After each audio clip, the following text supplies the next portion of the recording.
Hi everyone, so I'm back with my next Ella update. Ella hasn't woken up yet. We cover her cage with a nice warm blanket at night, and she does get about 13 hours of sleep. In the wild, because they're close to the equator, they generally get about 12 hours of daylight and 12 hours of night. So that's why most parrots will sleep on average about 12 hours, and especially because she's prone to laying eggs, we want to make sure that she's getting as much sleep as she needs instead of throwing off her daylight, which can spur her into egg laying. So Ella typically goes to bed around 7:30 at night and gets up around 8:30 in the morning. So in the meantime, I'm going to start preparing her fresh food. Okay, so the first thing I'm going to do is actually just flick the kettle on here, and this is the quickest way. We're going to give her some fresh whole wheat pasta. I'm softened some pellets to encourage her to eat those as well, and cook up some oatmeal.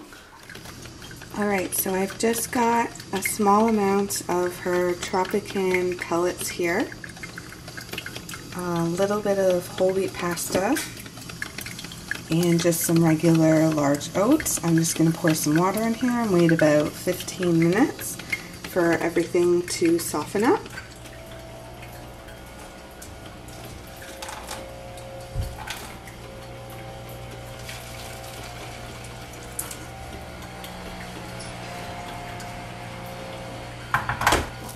The other thing that I'm also doing is hard boiling an egg.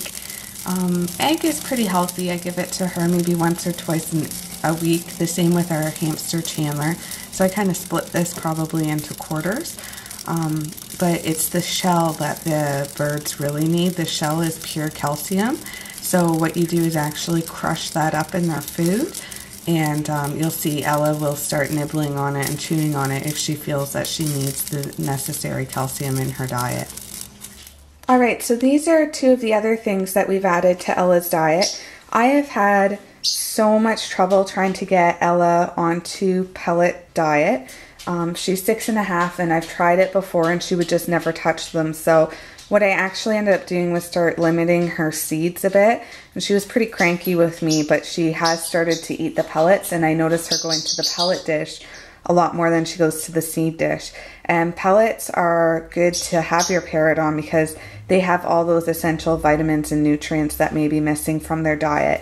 Now, the vet believes Ella has a really good diet because she's strong and healthy. All her blood panel came back normal, but having her on the best possible diet, of course, is not going to do any damage. And right now we want to make sure that, you know, she's getting everything that she needs to help her fight.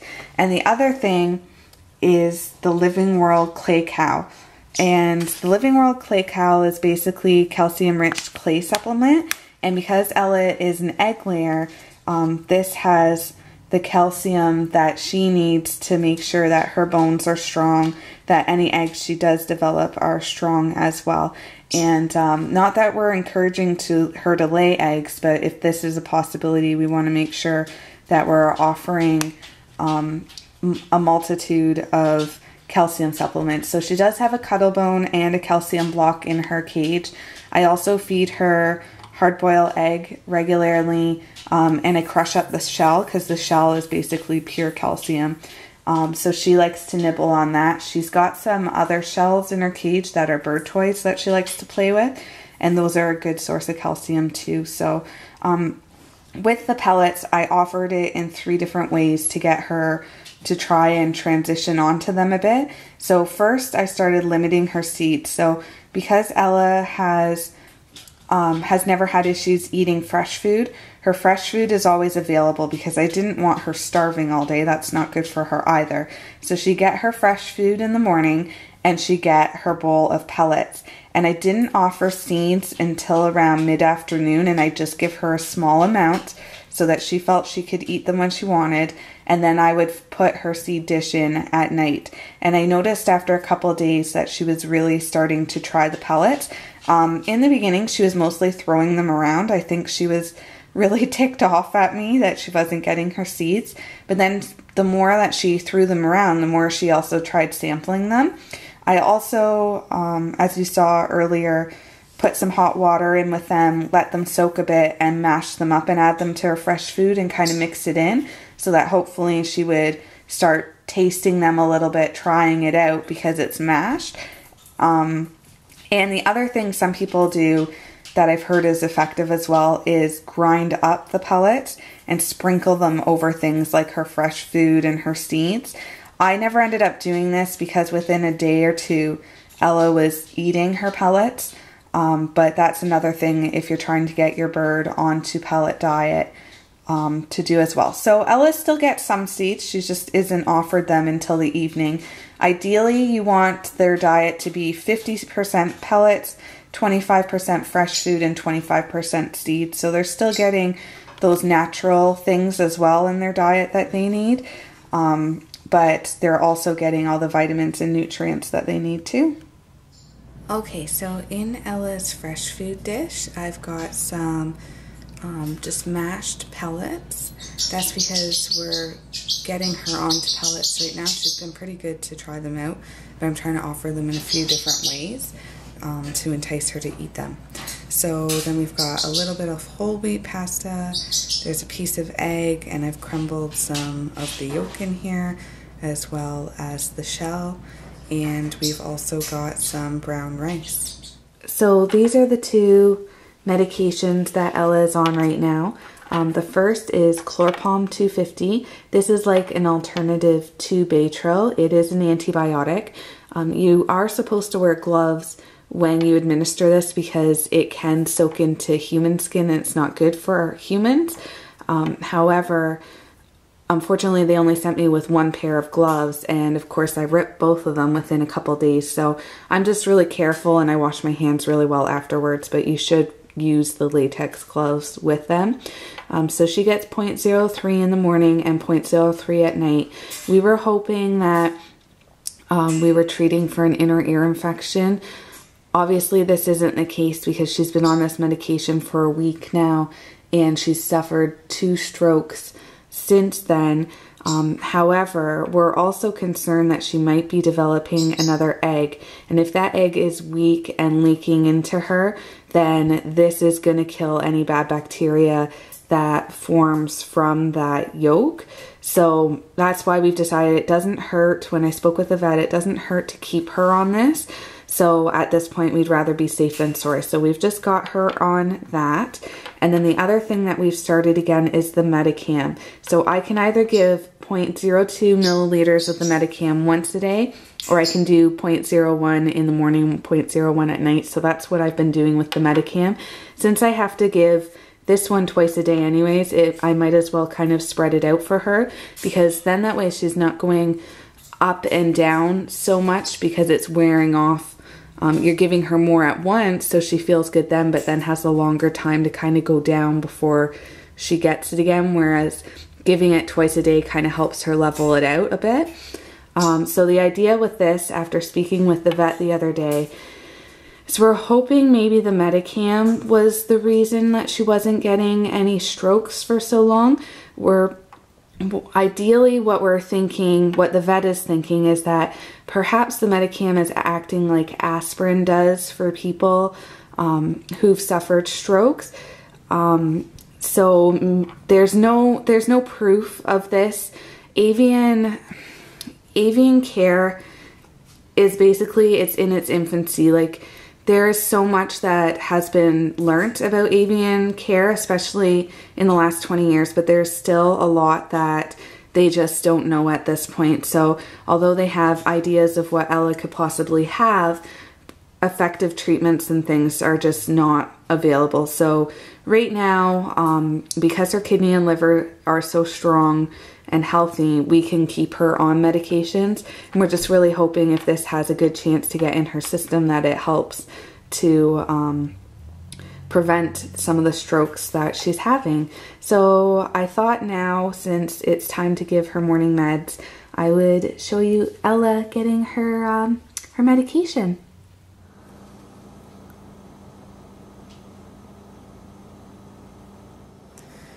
I just kind of loosely towel her now because she kind of knows the drill, so she's pretty good to just sit in the towel. So I'm not really holding her around the neck like you should, or you know, kind of have her wrapped up snugly. Hey baby, good girl. Come on. There. So one thing Ella has learnt she actually really likes are head rubs. Yeah, and scritches.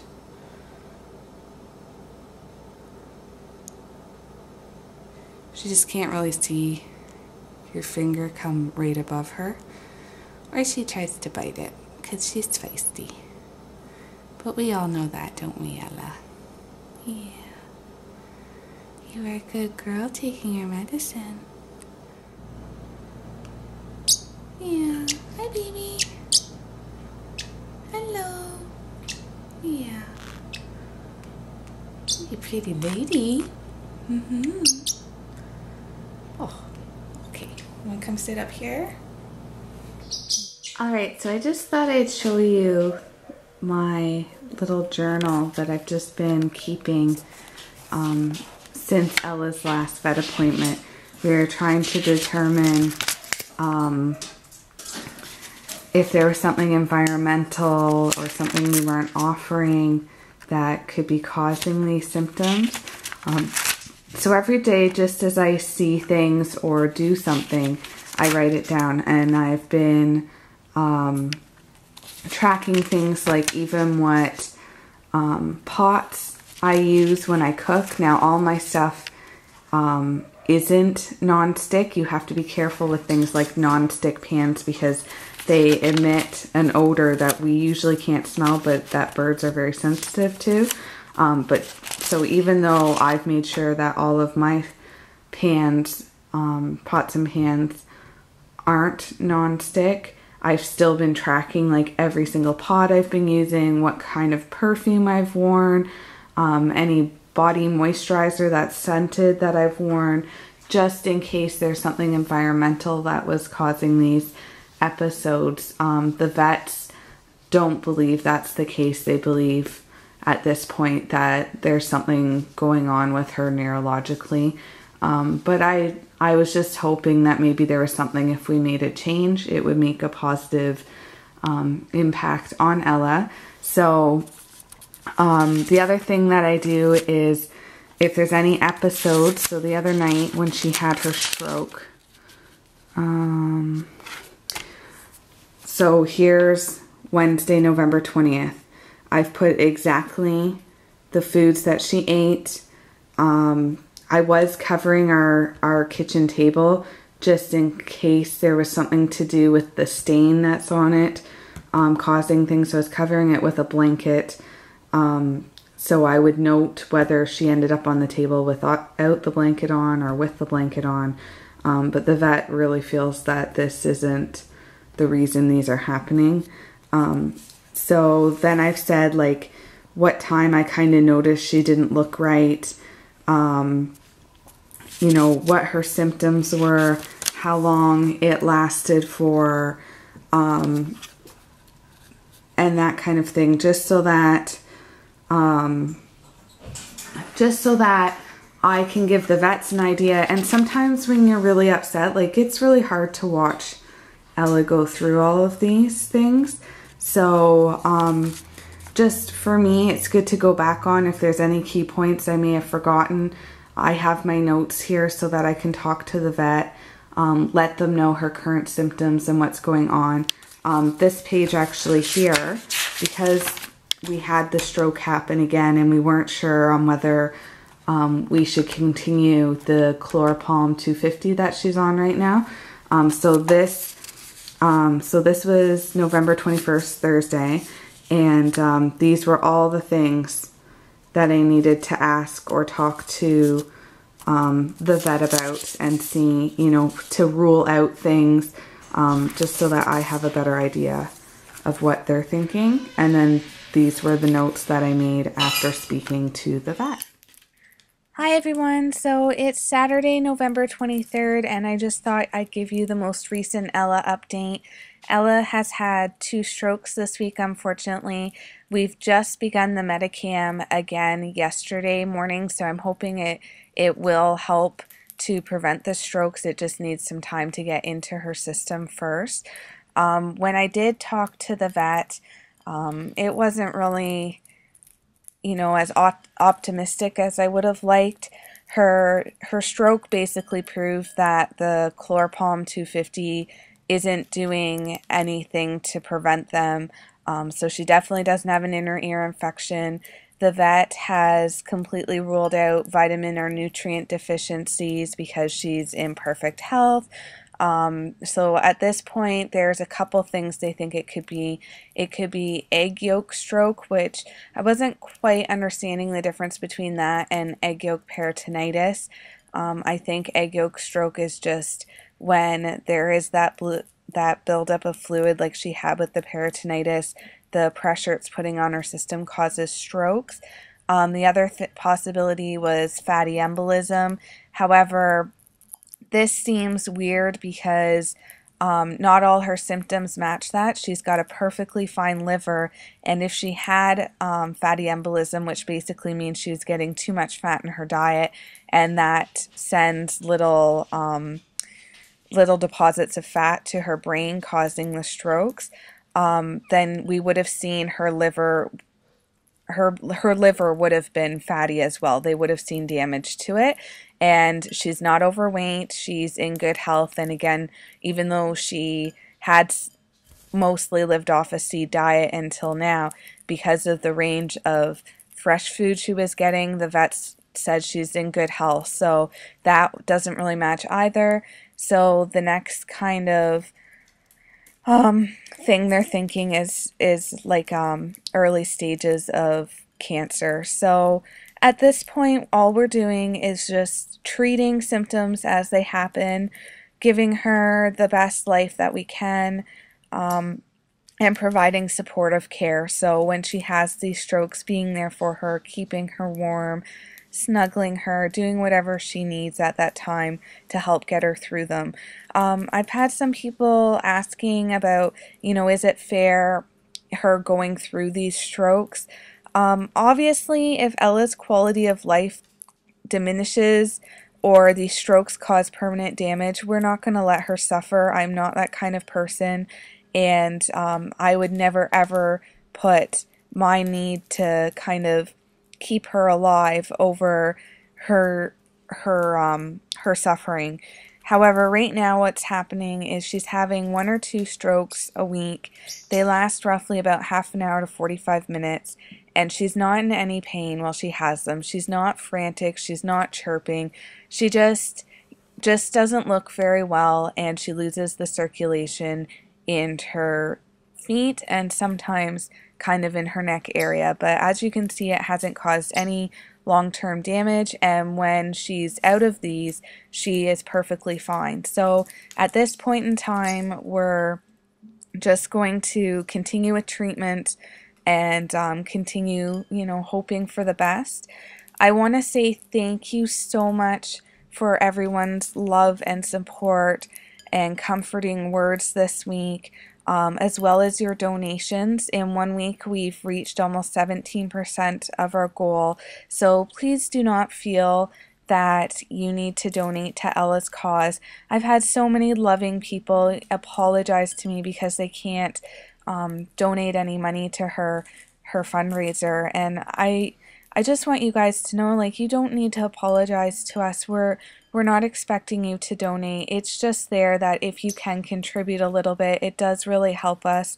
Like I think I said last week, we're well over $1,000 in vet bills, and even though she can't go through any more medical procedures at this point, treatments and everything every 1 to 2 weeks are still $50. So we're, these vet bills are still accumulating for us, and if you are able to donate even $1, then to her care, every little bit helps, and it helps us alleviate a bit of that financial stress.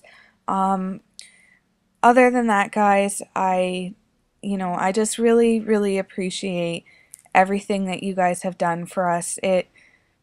When she's having a when she's having a stroke, I like to just read through everyone's words of comfort because it really helps me to stay strong for her.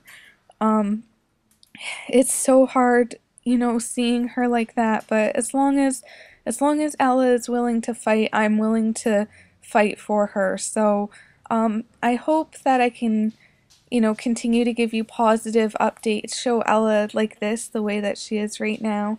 And if you're wondering, I update daily on Instagram, Facebook, and on our Fund Anything page as well. So if you've donated a monetary amount, I think Fund Anything emails you every day to let you know the update. But if you follow our Facebook page or you're on our Instagram, then you'll see those posts as well. I try to do like one video a week on here of her, but it is time consuming and it takes time away from Ella to do these. So yeah, I'm trying to just spend as much time as I can with her right now. But anyways, guys, thanks for listening, and I guess I'll talk to y'all later. Bye.